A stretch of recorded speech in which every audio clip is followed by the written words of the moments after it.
Today I'm going to show you an action-adventure film from 2014, titled Pompei. Be ready for spoilers ahead. In ancient northern Britain in 62 AD, young Milo awakens to the continuous noise in their settlement. He steps outside to witness the chaos. Roman soldiers, under the command of Senator Corva, have launched an attack against the Celts to suppress their rebellion. Tragically, Milo watches as the soldiers take the life of his father, the leader of the nomadic Celtic tribe. In an attempt to save her son, Milo's mother intervenes but is knocked down by a passing rider. Senator Corva mercilessly ends her life and orders the execution of all remaining Celts. Fearing for his own life, Milo pretends to be lifeless amidst the heaped bodies. The nomadic settlement is then set ablaze, leaving Milo amidst the corpses. The next morning Milo emerges from the pile of bodies, only to witness the devastating sight of his parents hanging from a nearby tree. Determined to survive, he spends a harrowing night under a tree in the forest, but his escape is short-lived as a slave owner soon discovers him. 17 years later in Londinium, a Greek traveler, Graicus, and his companion, Boleter, arrive at the local amphitheater's arena. Amidst the spectacle, they witness a new contender. A more mature Milo, now a gladiator, effortlessly dispatches 3 Romans, sending them to their demise within seconds. Impressed by his victory, the Greek traveler decides to redirect Milo to Pompei, ensuring the young man fights closer to the grandeur of Rome, rather than in the remote outskirts. While on the journey, the gladiator Milo catches sight of Cassia, a charming girl and the daughter of a wealthy Pompeian citizen who oversees the city. A mishap occurs as their wagon falls into a pit, causing the horse to collapse and face a dire fate.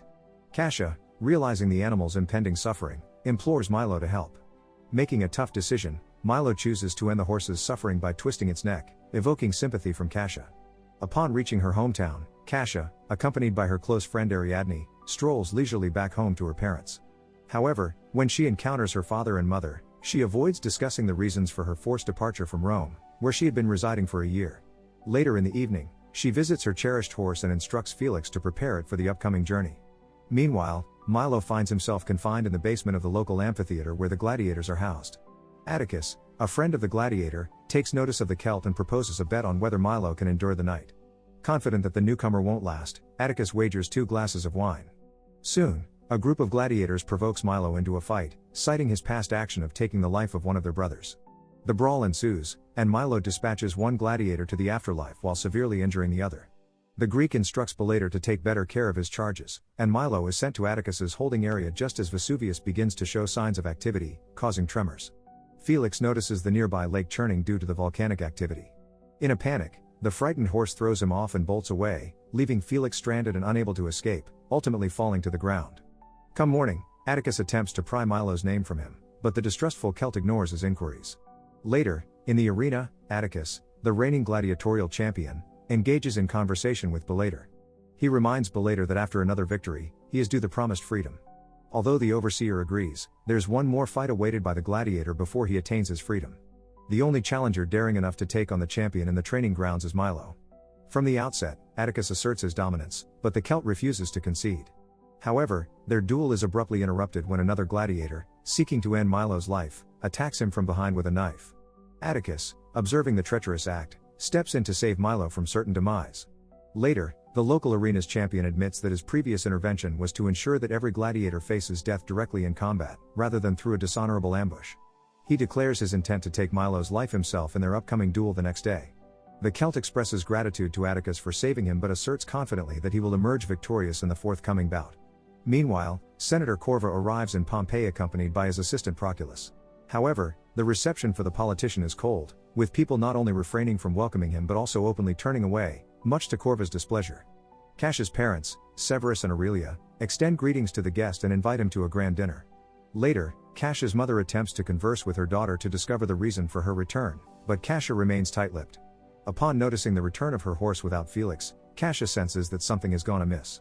In the cell, Atticus and Milo engage in conversation, discussing their impending match. Both men exchange remarks, each convinced of their imminent victory. Atticus believes that triumph will secure his position as the ultimate champion, earning him freedom. However, Milo warns him not to be deceived, asserting that Romans are deceitful and cowardly, unlikely to honor their promises. Their discussion is interrupted as they are chosen to be sent to Severus' house. Along the way, Milo spots Proculus, realizing that the man responsible for his parents' demise is in town, residing at Severus' residence. Inside Severus' house, affluent women have the opportunity to hire any of the gladiators for the night in exchange for a significant reward. Among the gladiators, the towering Atticus draws significant attention due to his imposing presence, while Milo is solely focused on Cassia. A fact noticed not just by Cassia's friend but also by her mother. Severus convenes with Corvus, presenting plans for a new amphitheater. The senator informs Severus that the emperor won't invest in the venture, being solely interested in Rome. However, he offers to cover all expenses, under the condition that Severus brings his daughter to him. Severus locates Cassia and requests her presence to meet an esteemed guest.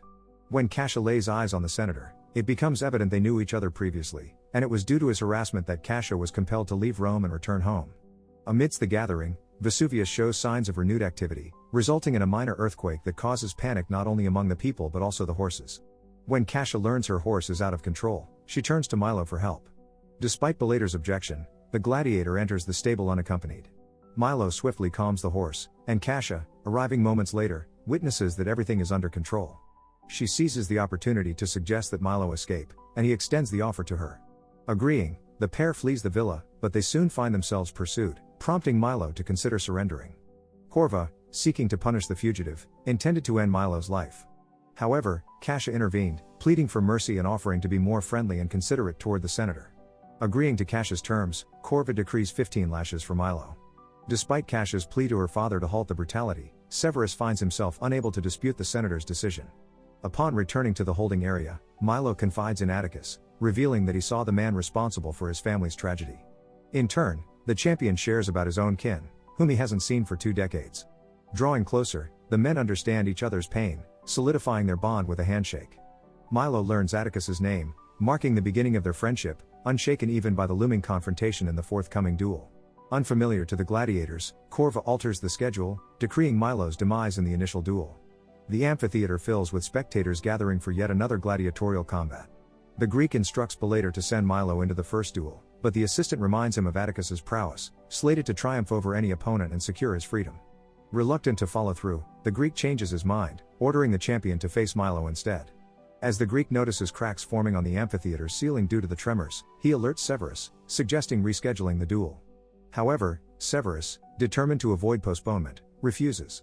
Sensing impending disaster, the Greek decides to depart the city temporarily. In the midst of this chaos, a staged fight is orchestrated in the amphitheater. Severus, eager to appease the senator, orchestrates a reenactment of the Roman suppression of the Celtic rebellion. Chained to a towering tree, Milo, Atticus, and several other gladiators find themselves encircled by numerous gladiators masquerading as Roman soldiers.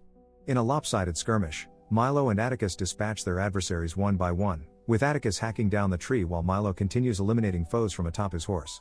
As the final opponent falls, Milo defies expectations by breaking the Roman standard, enraging Corva, who had envisioned the spectacle differently. Intent on avenging his tragic past, Milo hurls a spear-shaped piece of the standard toward the senator. Proculus quickly steps in to protect his master from the attack. The gladiators find themselves surrounded by archers ready to execute them for their audacious attempt on the senator's life. However, Cassia steps in, signaling with a thumbs up to spare Milo. Her plea gains support from the audience, pressuring Corva to abide by her decision. In exchange, she offers herself as Corva's wife, under the condition that her parents, Severus and her mother remain unharmed. Severus and his wife are dismayed by the turn of events but dare not protest, realizing Corva's ruthlessness. Yielding to the senator's authority, Cassia is confined to the villa as she now belongs to him. Meanwhile, Vesuvius displays signs of awakening, yet Corva attempts to pacify the populace, asserting that the mountain demands another duel. In a bid to satiate the audience, Corva dispatches Proculus, the Roman champion of gladiator fights, to the arena. As the duel ensues, the eruption of Vesuvius blankets the sky with dark volcanic ash, causing the arena to crumble. Chaos erupts as people panic and attempt to flee while the gladiator fight continues amidst the collapsing structure. Milo confronts Proculus, freeing the other gladiators as the chaos unfolds. Proculus manages to escape, leaving Belator to a grim fate, torn apart as the amphitheater collapses. Tragically, Cassia's parents are crushed by the falling debris. Aurelia, in her final moments, beseeches Severus to ensure the senator's demise to save their daughter. Severus attempts to fulfill his wife's wish but fails, succumbing to mortal wounds and passing away while holding Aurelia's hand. Instructing Proculus to escort him to the harbor, Corva sets off. Meanwhile, realizing the impending catastrophe, the Greek, unable to depart the city in time, generously bribes the guards to secure passage on a ship away from the coast. As the gladiators ascend to the arena, witnessing the tragedy of Cassia's parents, they prepare for their inevitable fate. In her last moments, Aurelia implores Milo to safeguard her daughter, revealing that Cassia is locked in a villa situated at the base of Vesuvius. As chaos unfolds, Atticus proposes heading toward the harbor for safety, but Milo insists on staying to find Cassia. Inside the villa, Milo manages to rescue Cassia from the crumbling and blazing structure, but her friend tragically succumbs as the collapsing rocks engulf her body in the chaos. Amidst the stampede of people in the dying city, Corva commands to eliminate anyone obstructing their path. However, a fiery volcanic boulder near the senator prompts a sudden change in perspective. Meanwhile, Atticus and Milo attempt to flee to the city harbor, only to witness a colossal tsunami surging in from the sea, threatening to obliterate everything. Realizing the impending catastrophe, Atticus flees in the opposite direction. In the midst of the turmoil, he encounters a mother and her baby. Atticus heroically saves the child as the tsunami looms, ensuring her safety before the imminent disaster strikes. Meanwhile, Milo and Cassia endure the falling debris, hoping the worst has passed. However, Vesuvius continues to spew stones relentlessly, signaling that the danger is far from over, and Pompei is on the brink of obliteration. After joining forces with Atticus, Milo proposes a plan to free the horses from the arena and use them as their means of escape. As they venture underground, encountering Roman soldiers, Cassia, devastated, bids a heartfelt farewell to her deceased parents' bodies. In this moment, she gets captured by Proculus and handed over to Senator Corva, who chains her to a chariot in an attempt to flee the city. Determined to save Cassia, the gladiators confront Proculus as Corva makes his escape. They split up, with Atticus engaging Proculus while Milo races after Corva. In the ensuing battle, Proculus gravely wounds Atticus. But despite his injuries, Atticus fights valiantly, ultimately dispatching a Roman gladiator before succumbing to his wounds. Amidst the chaos, Cassia, using a piece of wood, attempts to free herself from the chariot. As the situation intensifies, the chariot overturns due to an incoming cobblestone. Milo confronts Corva in a fierce battle, severely injuring the senator. Witnessing the unfolding events, Cassia decides to aid Milo, chaining Corva to the chariot, reminiscent of the tragic event 17 years prior. Milo makes a sudden decision and abandons Corva to his fate. As they attempt to flee, they realize the horse cannot carry them both to safety. Accepting their fate in the face of Vesuvius' imminent eruption, Milo and Cassia opt not to flee. In their final moments, they share a poignant kiss before meeting their end together. Don't forget to like and subscribe for more videos like this.